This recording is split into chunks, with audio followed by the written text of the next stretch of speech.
Thank you for joining me in today's presentation where we attempt to bring money and meaning around your life and your legacy. For those of you who like to hold on to your RRSP until age 71 and convert it into a RIF, in this discussion, I'm going to be explaining why you may want to reconsider delaying converting your RSP into a RIF until the age of 71, and why 99% of you should consider converting your RRSPs into a RIF a lot sooner, perhaps even at age 60. I'm going to be discussing the benefits, the tax advantage benefits that is available to you, along with the retirement income structure that you may be missing out if you delay converting your RRSPs into a RIF. But first, you may want to hit that like, subscribe, or drop a comment down below to show the channel some love. In case you haven't met me before, my name is Leon Mann. I'm a licensed wealth consultant with Money Assist Financial. And what I do, I help hardworking folks, perhaps it may be yourself, add an additional multiple 6 to 7 figures to your retirement portfolio. I'm able to do this by providing a free, no obligation financial guide. The financial guideline or analysis is much like a GPS. It's going to show you what you need to do in order to map out your desired lifestyle during retirement. I'm going to be explaining the top reasons why you may want to consider converting your RRSPs into a RIF a lot sooner. But let's discuss what an RRSP does. An RRSP is an investment vehicle. It is a vehicle to accumulate your savings during your working years, in which case it shelters your income and it defers tax payment until later on when you're close to retirement. Now, what is a RIF? You may have heard me talk about RIFs in a lot of presentations, but a RIF is your retirement income. This is where you put all that hard-earned money and savings to work so that you can get a paycheck during retirement.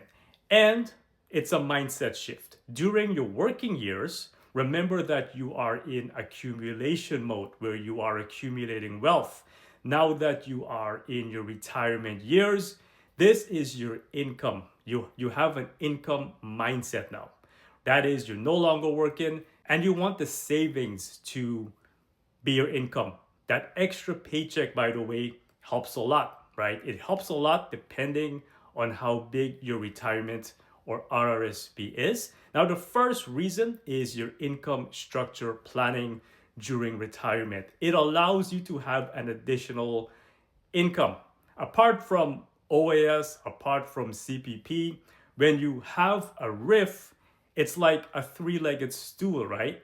If you have a two-legged stool, it may be a little off balance, but if you have a three-legged stool, which is an additional stream of income, you have a more balanced retirement income structure plan where you have RIFs, you have CPP, you have OAS, perhaps you're also collecting GIS. So it does provide a more structured income base. And also, when you convert your RRSP into a RIF, you are allowed a minimum amount that you can take out on a yearly basis. And you could also decide if you want to have that minimum or if you would like to increase that minimum withdrawal to your RIF during retirement. So the first thing is an income structure plan.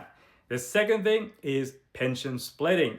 Now, if you are one of the spouses that you have a large RIF balance, you may be pushed back into a higher income bracket.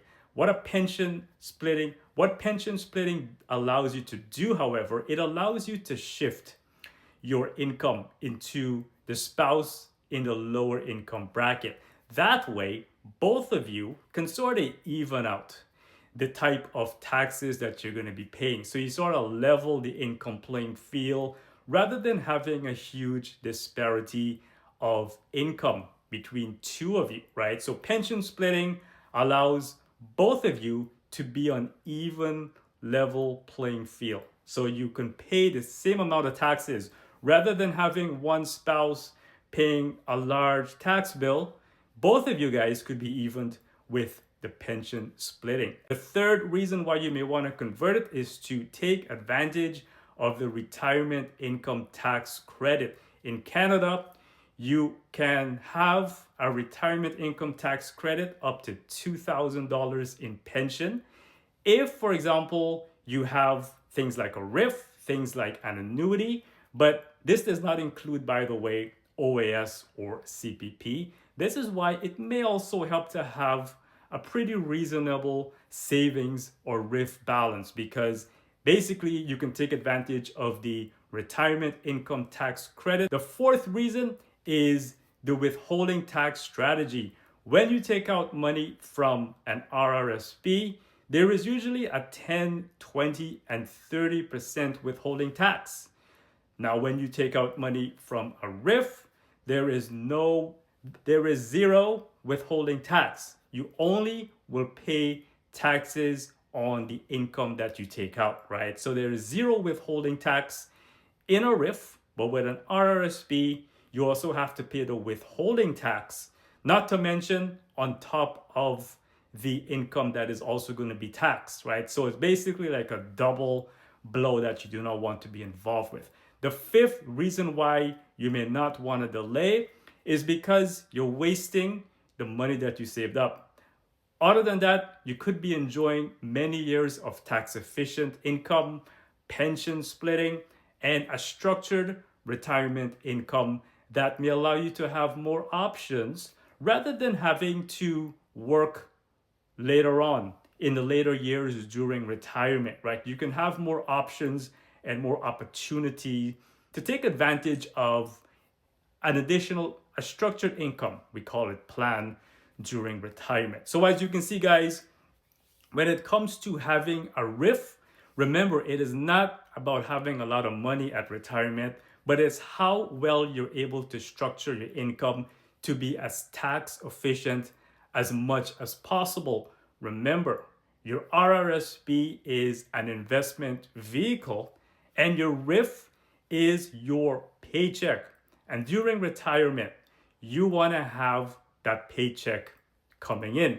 Remember, it is not how much you saved up, but it's the efficiency in withdrawing from your RIF or income fund. It is how effectively and tax efficiently you can withdraw from your savings or investments that you have managed to build up over many, many years during your work. So as you can see, guys, when you convert your RRSP into a RIF, a lot sooner, you have more options. Now, if you're not too sure how to go about setting up a RIF or transferring an RRSP into a RIF, a lot sooner, you have more options. Now, if you're not too sure how to go about setting up a RIF or transferring an RRSP into a RIF, feel free to reach out. This is something that I specialize in, and I've been helping a lot of people do this. And also, if you have found value in this presentation, feel free to drop a like, subscribe to the channel, show some love, or drop a comment down below, or check out my website. It's LEONMANN.CA. You can contact me. I'll be more than happy to provide additional insights on how this strategy will work. So I thank you guys for tuning in. Until next time, peace and love.